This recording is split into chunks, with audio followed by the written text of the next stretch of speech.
particolare nei riti settennali. Puoi spiegare che ruolo hai, in che cosa consiste, che cosa fai?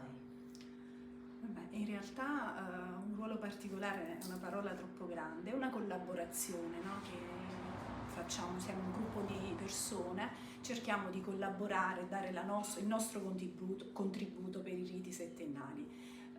Il mio è quello di fare assistenza ai battenti durante tutto il percorso, quindi all'inizio in chiesa quando i battenti si preparano per la cucitura e la sistemazione dei camici e successivamente li accompagniamo durante il percorso, ovviamente per ogni necessità, ma in modo particolare per bagnare le loro spugnette di vino.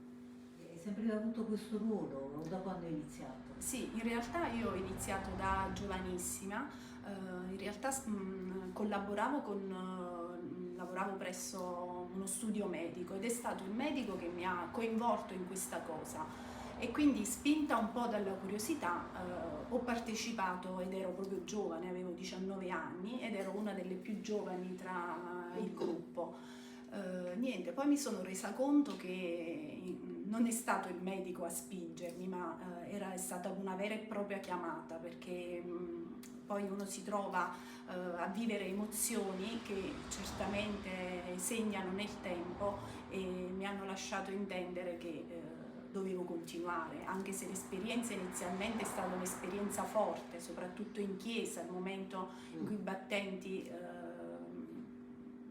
iniziano proprio questa cosa è stato dura per me perché emozionante nello stesso tempo, però poi ho capito nel tempo che era una vera chiamata.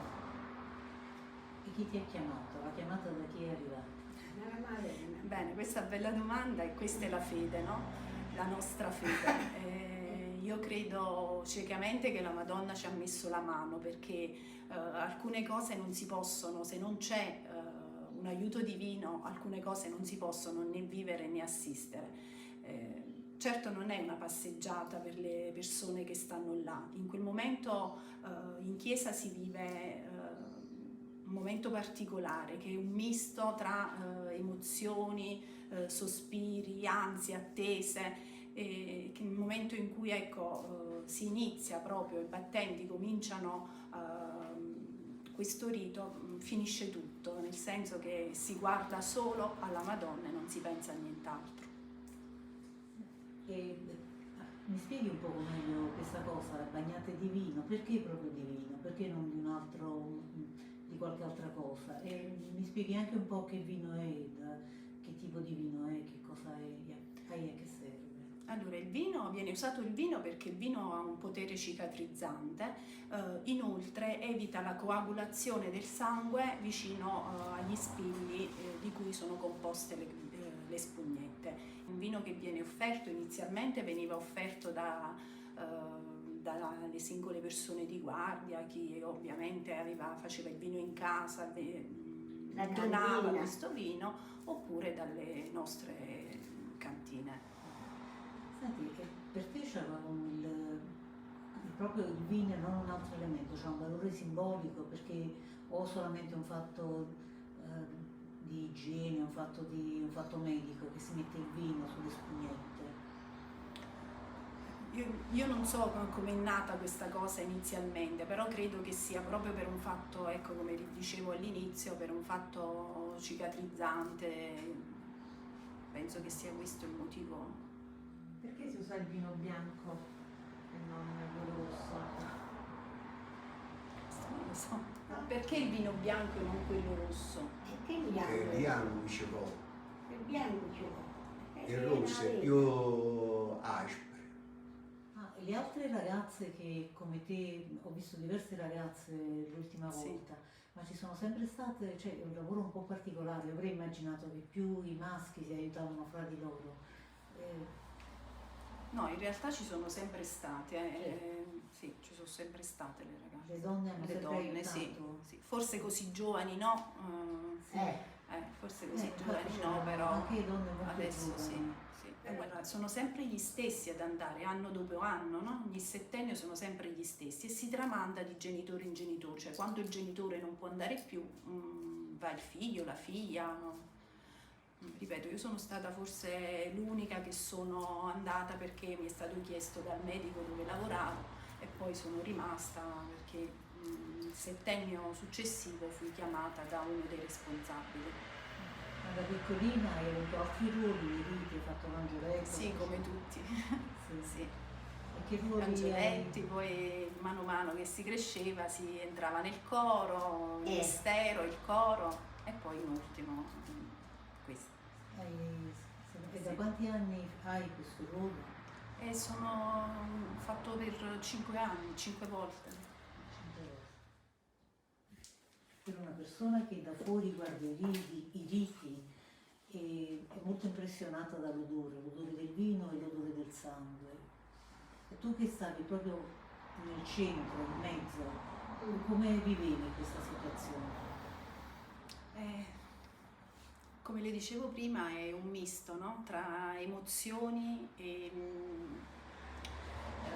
la voglia di fare tanto per aiutarli, perché in quel momento loro hanno bisogno, perché è l'unico momento, bagnando la spugnetta, che loro hanno un sollievo, un piccolo sollievo. Quindi forse chi sta dentro non sente né gli odori, né l'odore del vino né l'odore del sangue. Però certamente il vino ha il sopravvento perché non è la goccia di vino, ma si butta tanto vino sulla spugnetta, tanto da sciacquarla proprio, si deve pulire la spugnetta e quindi per chi sta dentro, ripeto, non sente questa...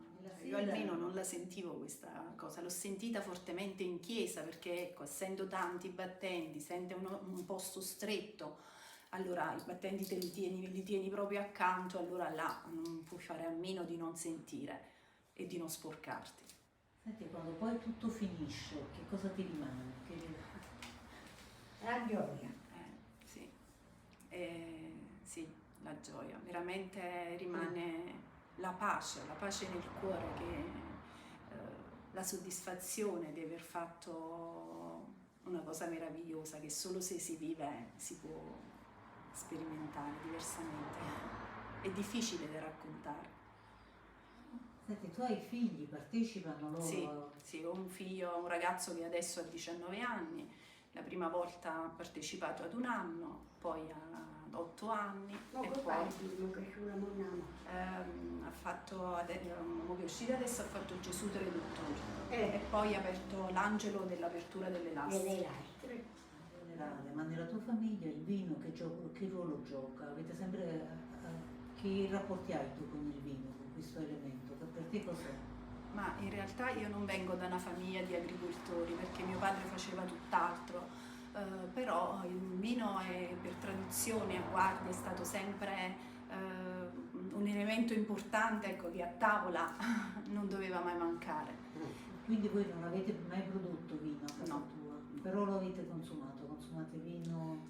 Ma consumiamo vino ai pasti, però sì, in realtà mio marito un po' adesso ci ha provato a fare qualcosa così, però niente di particolare perché, ecco, ripeto, facciamo tutt'altro. Cioè ha provato a fare vino, a vinificare? Sì, insomma. sì, giusto per la curiosità di capire, no? Proprio questa trasformazione dell'uva in vino.